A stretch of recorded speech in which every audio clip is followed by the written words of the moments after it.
دیکھ کس طرح ہم نے دنیاوی سامانوں کی روح سے ان میں سے بعض کو بعض پر فضیلت دی ہوئی ہے، اور آخرت کی زندگی تو یقیناً اور بھی بڑے درجات والی اور زیادہ فضیلت والی زندگی ہوگی۔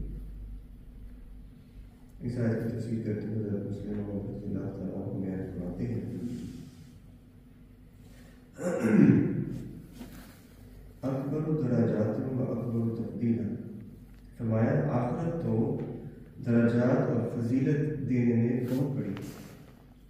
مسلم کی حدیث ہے، عن ابی سعید الخدری ان رسول اللہ صلی اللہ علیہ وسلم قال ان اہل الجنة لا يتراءون اہل الغرف من فوقهم كما تتراءون الكوكب الدري الغامر من الافق من المشرق او المغرب لتفاضل ما بينهم، کہ بڑے بڑے درجات والے اپنے سے اوپر والے جنتیوں کو اسی طرح دیکھیں گے جیسے تم اس ستارے کو دیکھتے ہو جو دور افق میں ہوتا ہے، اور یہ ان کے مدارج کے فرق کی وجہ سے ہوگا۔ اس آیت میں پہلی آیت کے مضمون کا ثبوت پیش کیا ہے اور بتایا ہے کہ دیکھ لو دنیا میں ہم نے بہت سے لوگوں کو جو مومن نہیں ترقیات دی ہیں، یہ ان کے اعمال کے قبول ہونے کے سبب سے ہی ہے۔ انہوں نے دنیا کی محنت کی، دنیا ہم نے ان کو دی، مگر اس سے یہ دھوکہ نہ کھانا چاہیے کہ غیر مومن بھی اعلیٰ ترقیات حاصل کر لیتے ہیں، کیونکہ یہ اخروی ترقیات کے مقابلے پر حقیر ہے۔ اس آیت میں مومنوں کو نیکی میں بڑھنے کی تحریض بھی دلائی گئی ہے اور بتایا ہے کہ خدا تعالیٰ کے ہاں بڑے بڑے انعامات ہیں، بس نیکی کے کسی مقام پر کھڑا نہیں ہونا چاہیے۔ اگلی آیت میں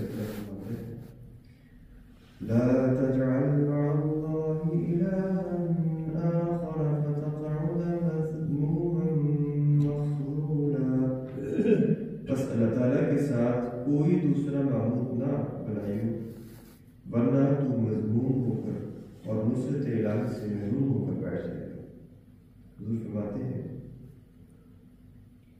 کہ مشرکین کے ترقی نہ کر سکنے کی وجہ کیا ہے؟ حضور فرماتے ہیں اس میں یہ دلیل ہے کہ کیوں اخروی نوعہ بغیر ایمان کے نہیں ملتی، اور وہ دلیل یہ ہے کہ جو جس کے ساتھ وابستہ ہوگا اسی کے ساتھ جائے گا۔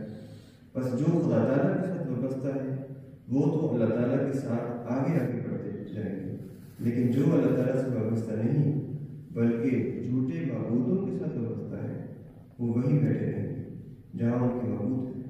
یاد رکھیں کہ شرک کے ساتھ انسان نیچے ہی نیچے گرتا جاتا ہے۔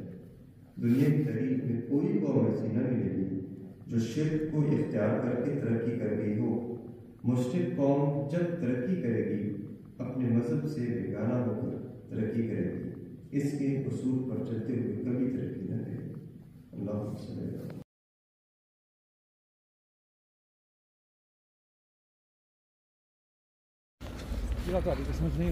قسمت ہی گل ہے ساری قسمت۔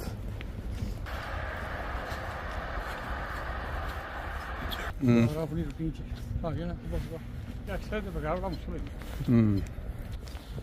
لیں جی، آج 22 جنوری 2025 کی جو سیر ہے، آج بڑی ہی مختصر سی ٹیم کے ساتھ سیر ہو رہی۔ لگتا ہے کہ ہماری باقی جو افراد ہیں نا، وہ ہفتے والی جو ہے نا ہماری آ رہی دوبارہ ناشتہ، اس کی تیاری میں ابھی سے بیٹھ گئے ہیں۔ ہمارے ایک دوست جو ہیں کالو صاحب پاکستان سے سیر کی اپنی بھیجتے رہتے ہیں۔ آج ہماری صرف 2 افراد کی سیر ہے صبح کی، انشاءاللہ کل سے پھر جو ہے وہ رونق بڑھ جائے گی۔